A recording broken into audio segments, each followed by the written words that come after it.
సిద్దిపేట జిల్లా బెజ్జంకి మండలంలో ఏప్రిల్ 2 నుంచి జరగబోయే జై బాపు జై భీమ్ జై సంవిధాన్ కార్యక్రమాన్ని విజయవంతం చేయాలని కార్యక్రమ బెజ్జంకి మండల ఇన్ఛార్జి నమిండ్ల శ్రీనివాస్ పిలుపునిచ్చారు. సోమవారం మండల కేంద్రంలో కాంగ్రెస్ పార్టీ ముఖ్య నాయకులు కార్యకర్తల సమావేశం జరిగింది. ఏప్రిల్ 2 నుంచి మండలంలో రోజుకు 3 గ్రామాల చొప్పున పాదయాత్ర ఉంటుందని తెలిపారు. పాదయాత్రలో మండలంలోని కాంగ్రెస్ పార్టీ ముఖ్య నాయకులతో పాటు ఆయా గ్రామాలలోని కాంగ్రెస్ పార్టీ నాయకులు కార్యకర్తలు పెద్ద సంఖ్యలో హాజరు కావాలని స్పష్టం చేశారు. పార్టీ చేపడుతున్న అభివృద్ధి పథకాలను ప్రజలకు క్షుణ్ణంగా వివరించాలని ఆయన తెలిపారు.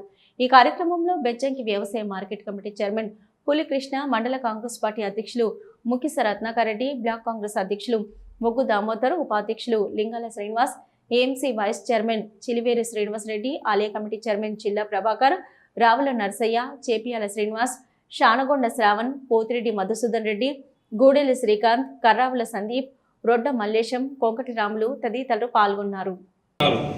అంబేద్కర్ గారిని అవమానపరుస్తున్న తీరును మన కాంగ్రెస్ పార్టీ నిరసిస్తూ మనం బాబాసాహెబ్ అంబేద్కర్ గారిని గుర్తు చేసుకోవాల్సిన అవసరం ఉన్నది.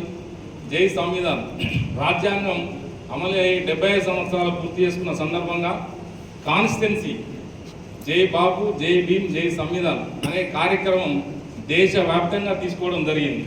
దానిలో భాగంగా మన అభిమాన నాయకులు గౌరవ ఎమ్మెల్యే గారు కవ్వంపల్లి సత్యనారాయణ గారు, అందులో ముఖ్యంగా కరీంనగర్ జిల్లా కాంగ్రెస్ పార్టీ అధ్యక్షులుగా ఉండి వారి ఆధ్వర్యంలో మన మానకొండూరు నియోజకవర్గంలో మరి పెద్దలు ఏదేదైతే మనం చెప్పినటువంటి రైతులకు రుణమాఫీ ఇచ్చినాం, ఇలా సంక్షేమ కార్యక్రమాలన్నింటితో పాటు నిన్ననే రేవంత్ రెడ్డి గారు హుజూర్ నగర్లో పెద్దలు ఉత్తమ్ కుమార్ రెడ్డి గారి ఆధ్వర్యంలో అక్కడ మరి దాదాపు 3 కోట్ల మంది ప్రజలకు ఒక్కొక్క వ్యక్తికి 6 కిలోల చొప్పున సన్నబియ్యం ఇచ్చే కార్యక్రమాన్ని నిన్ననే ప్రారంభించడం జరిగింది.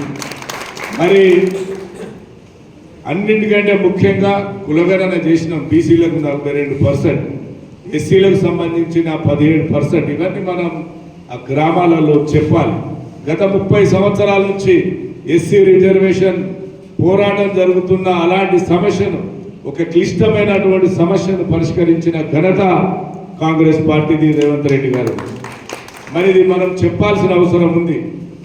వీటితో పాటు ఎవరైతే మీరు గ్రామాలలో రేపు సర్పంచులుగా ఎంపీటీసీలుగా నిలబడాలనుకుంటున్నారో మీరు ప్రత్యేకంగా ఇంట్రెస్ట్ తీసుకోవాల్సిన అవసరం ఉంది. ఎందుకంటే ఆ గ్రామంలో మీరు గడప గడపకు తిరిగినటువంటి అనుభవం ఉంది కనుక ఆ ప్రోగ్రాంలలో ఇంతకుముందు మరి నేను పెట్టుకుంటే పోరాటం చేసిన స్మృతులు లేకుండా చేసే కార్యక్రమం బీజేపీ వాళ్ళు చేస్తున్నారు. వారిద్దరిపైన దాడి చేస్తున్నారు కనుక మనందరం ఇది ప్రజలలో తెలియాలి.